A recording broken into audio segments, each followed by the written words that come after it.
நீங்க கவனிச்சிருப்பீங்க இங்க இருக்கிற மக்களை 60-70 ஆண்டுகளா இங்கேயே வாழ்ந்து கொண்டிருக்கிற மக்கள் இந்த பெருமாள் மலையில தாயகம் திரும்பிய நம்முடைய சொந்தங்கள், இங்கேயே வாழ்ந்து கொண்டிருக்கிற அருந்ததிய சமூக மக்கள்,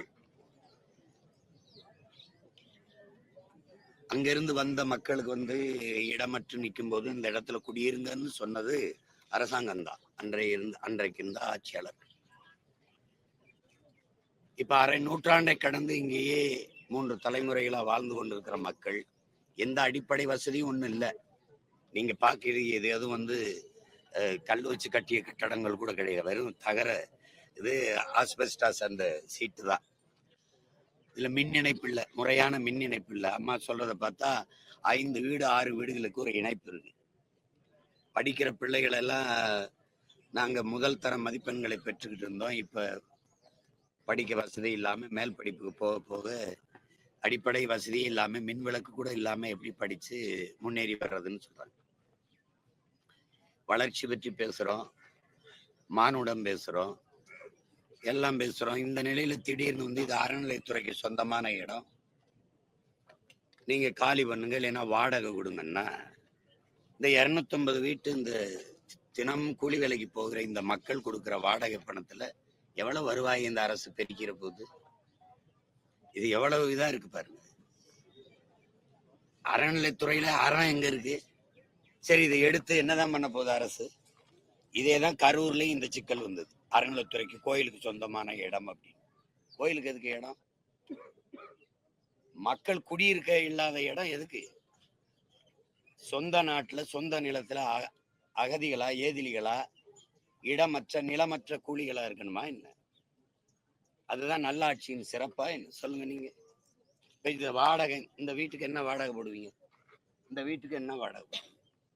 இந்த வாடகை பணத்தை வச்சு என்ன வருவாயை பெருக்கி என்ன செய்ய போறீங்க? நாட்டு மக்களுக்கு நல்லது செய்வீங்க. வாடகை வாங்காம விடுறது நல்லதுதான், அந்த மக்களுக்கு செய்யறதுதான். ஏழை எளிய மக்கள் தினமும் வேலைக்கு போனாதான் சாப்பிட முடியுங்கிற ஏழ்மை வறுமையில் இருக்கிற மக்களை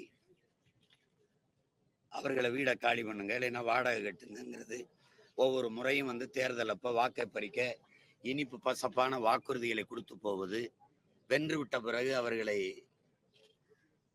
கொடுத்த வாக்குறுதி ஏமாற்றாம இப்படி பரிதவிக்க விடுவது எவ்வளவு கடினமா இருக்கு. அம்மா வயதை ஒத்த பெரியவர்கள் கண்கலங்கி நம்ம முன்னாடி நிற்கும் போது ஒரு வெறி வருது பாருங்க.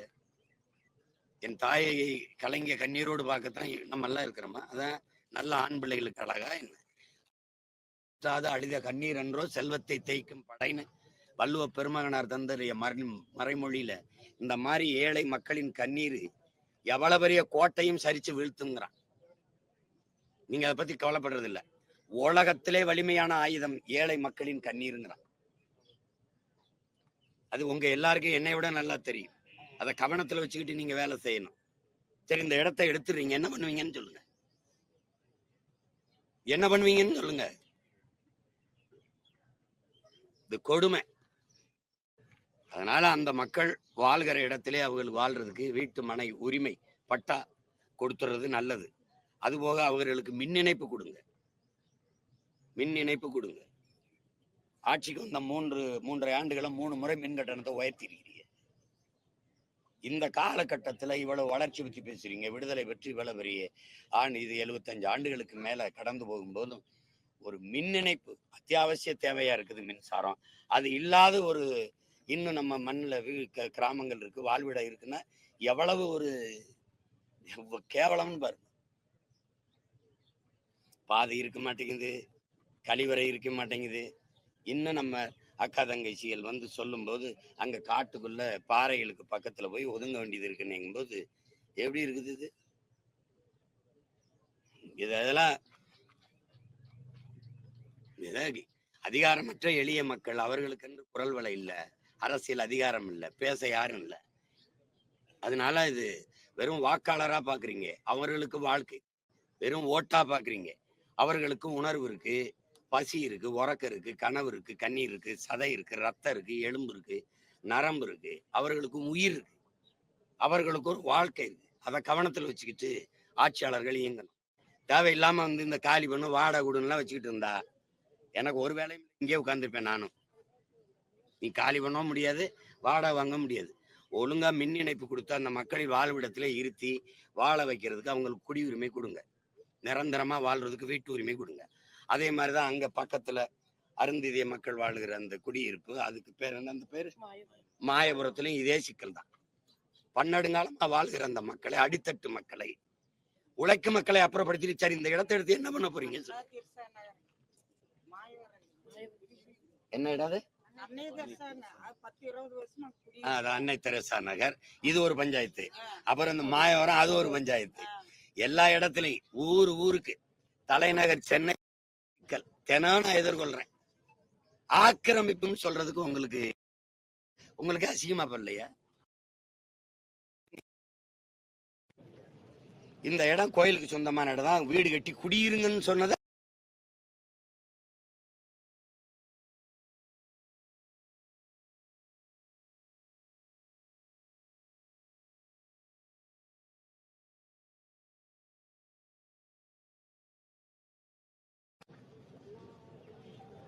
இதெல்லாம் கொடுமை. இந்த மாதிரி விடணும். எளிய மக்கள் அவர்களால எதுவும் செய்ய முடியாது அப்படின்னு நினைச்சுக்கிட்டு நீங்க அவர்களை வந்து இப்படி பரித வைக்க விடுறது. தினந்தோறும் பாருங்க, இப்ப வேலைக்கு போகாம கவலையும் கண்ணீருமா உட்கார்ந்துருக்கிறது. நான் வந்து ஒரு வாரமா எனக்கு முறையிட்டு நான் வந்து சரி இருங்க நான் வந்து என்னன்னு கேட்கிறேன்னு வந்து நிக்கிறேன். நீங்களே அவங்க பேசுனதெல்லாம் பார்த்துருப்பீங்க. இது யாருக்கிட்ட பதில் இருக்கு? என்கிட்ட தான் இருக்கா இல்ல உங்ககிட்ட தான் இருக்கா? இது ஒரு அன்பான கோரிக்கையா எடுத்த அரசு இதுக்கு இந்த மக்களுக்கு அதுக்கு அவர்கள் நிம்மதியா வாழ்றதுக்கு ஆவணம் செய்து கொடுக்கணும். அதான் என்னுடைய கோரிக்கை. தேவையற்றா இல்லாது அவங்க மேல இல்லை, எங்க மேல போராட்டங்களை திணிக்காதீங்க. ஏன்னா அவங்களுக்கு என்ன, நாங்க தான் வந்து நிக்கணும், ஒரு வழி கிடையாது. என்னை ஒரு பெத்த பிள்ளையா நினைச்சுதான் அந்த கோரிக்கை என்கிட்ட வைக்கிறாங்க. வேற வழி இல்லை.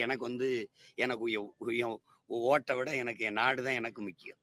எனக்கு வாக்கை விட என் மக்களின் வாழ்க்கை தான் முக்கியம். அதனால அதுல எந்த அளவுக்கும் போவேன் நான். அதை கவனத்தில் வச்சுக்கிட்டு இதை தேவையில்லாத என் மக்களை தொந்தரவு பண்றதை கைவிடுங்க. மின் இணைப்பு ஒன்றும் இல்லை, நாங்களே காசு வசூலிச்சு கூட நான் 2 இதை ஊண்டி நாங்க மின் இணைப்பு எடுத்து கொடுத்துடலாம். உரிமையை, வீட்டு உரிமையை நான் எங்க கொடுக்கறது? இத கவலையோடும் கண்ணீரோடும் கதறி கொண்டிருக்கிற என் மக்களின் குரலாக நான் இந்த ஊடகத்தின் வாயிலா அரசுக்கு என்னுடைய கோரிக்கையை வைக்கிறேன். அதை நிறைவேற்றி கொடுப்பார்கள் என்று நான் நம்புறேன். வேற அவ்வளவுதான். இதை கொண்டு போய் சேருங்க.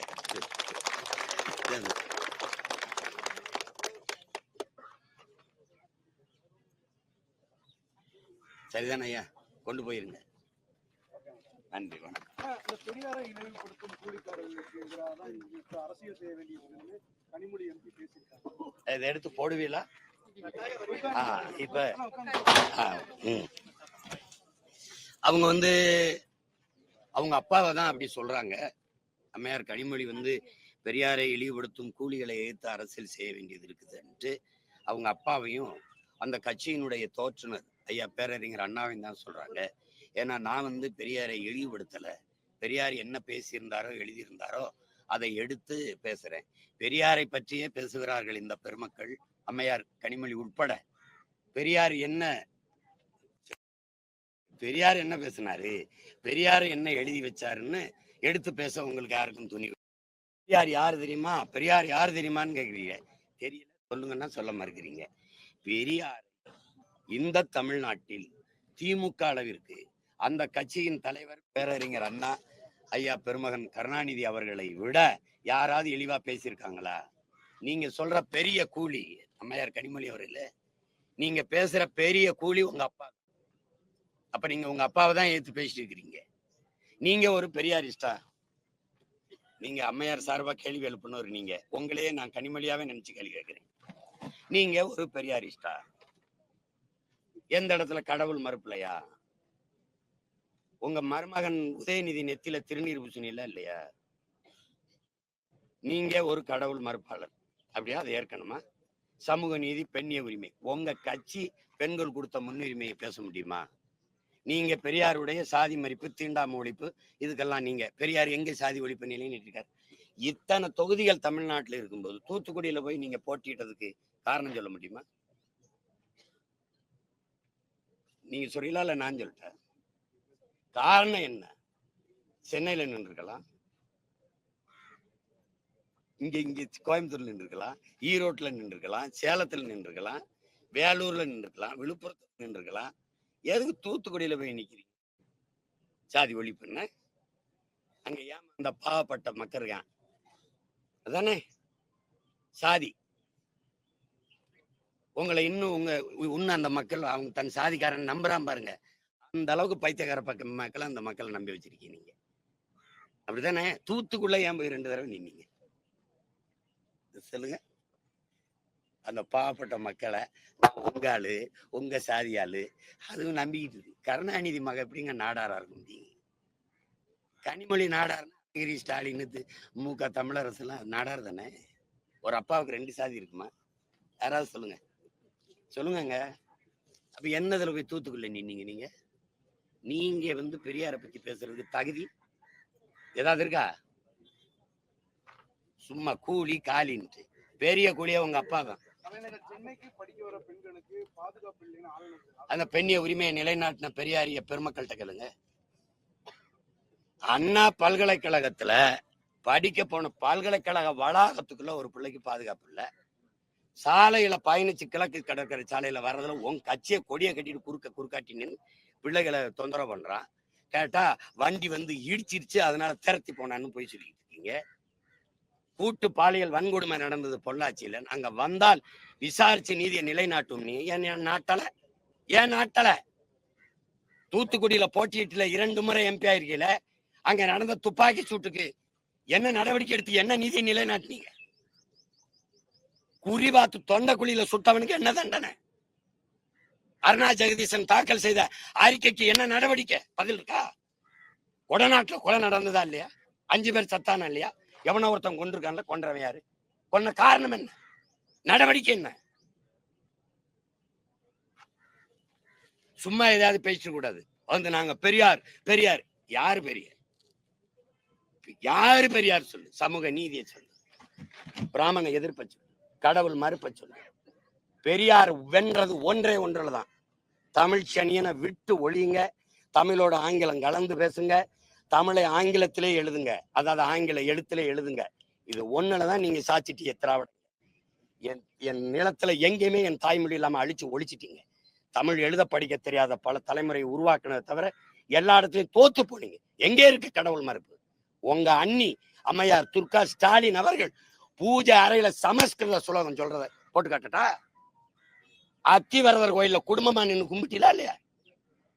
கோயிலா போய் நாங்க 1999 கோயில்ல குடமுழுக்கு நன்னீராட்டு, அது கூட தமிழ் கும்பாபிஷேகம் பண்ணது நாங்களா நீங்களா? நான் முருகனை தொட்டேன், என் தமிழ் இறைன்னு. நீங்க ஏன் தொட்டு மாநாடு போட்டீங்க? பெருமக்களே, கடவுள் மறுப்பா? பார்ப்பன எதிர்ப்பு இருக்கா? திராவிட இயக்கத்தின் பரிணாமத்துல நீங்க சொல்ற சோக்கால் பிராமண பொம்பளை தலைமையேற்று காலில் விழுந்து கும்பிட்டா திராவிடம்லாம். அந்த அம்மா காலில் விழுந்து பதவி வாங்கி அனுபவிச்சிங்க. நீங்க சாதிக்க முடியாத, பெரியாரிஸ்ட் சாதிக்க முடியாத அந்த அம்மா செஞ்சிச்சு. நீங்க சொன்ன பார்ப்பன பெண் பொது தொகுதியில நிறுத்தி வெள்ள வச்சிச்சு. நீங்க ஆராசா அண்ணனை ஒரு தமிழனா பார்க்காம தாழ்த்தப்பட்டவனா பார்த்து தூக்கி கொண்டு நீலகிரியில நிறுத்தினீங்க. நீங்க சமூக நீதி, சனாதன ஒழிப்ப பேசுவீங்க.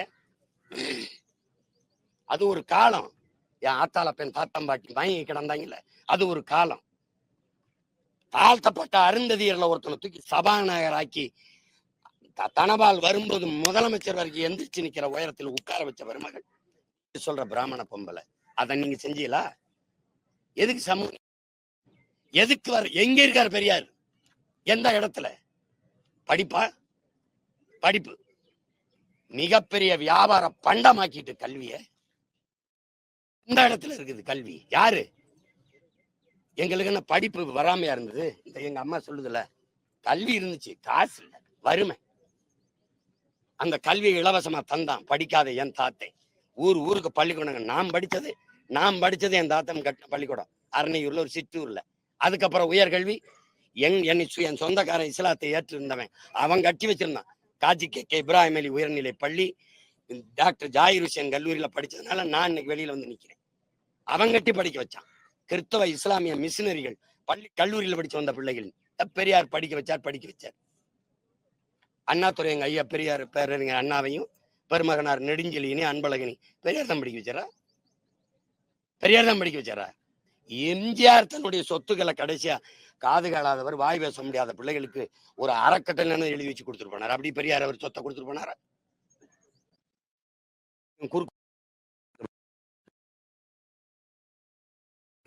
பேசாம இருக்கணும். கூலினா இருங்க, கூலினா என்ன? உங்க வீட்டுல வந்து கையெட்டி நிக்கிறானா? நானு கூலி? உங்க அப்பா தான் கூலி. யார்கிட்ட பேசுறது என்னன்னு இல்லையா? கூலியா? என்ன கூலி?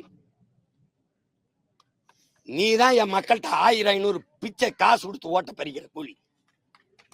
நீ சரியான ஆளா இருந்தா ஓட்டுக்கு காசு கொடுக்காம நின்று காட்டுவார். அது எங்க அம்மா தமிழிசை சொல்லுவேன். உங்களை எதிர்த்து போட்டிட்ட இடத்துல ஓட்டுக்கு காசு கொடுக்கணும், அப்படி ஒரு வெற்றியே வேணாம்னு சொன்னேன். தமிழ் மகள் தமிழச்சி தமிழிசை. அந்த மாதிரி நீங்க காசு கொடுக்காம வென்றீங்களா? பெரிய கலைஞரின் மகள் தானே, பெரிய இவங்க தானே. நீங்க எல்லாம் உன் சாதிக்காரன் தானே போய் நின்ன. எதுக்கு ஓட்டு காசு கொடுத்த? ஒழுங்கா பேசிட்டு ஒழுங்கா மரியாதை காப்பாத்திட்டு போயிடணும். ஏதாவது பேசினா வெறியாயிருவேன். அண்மையில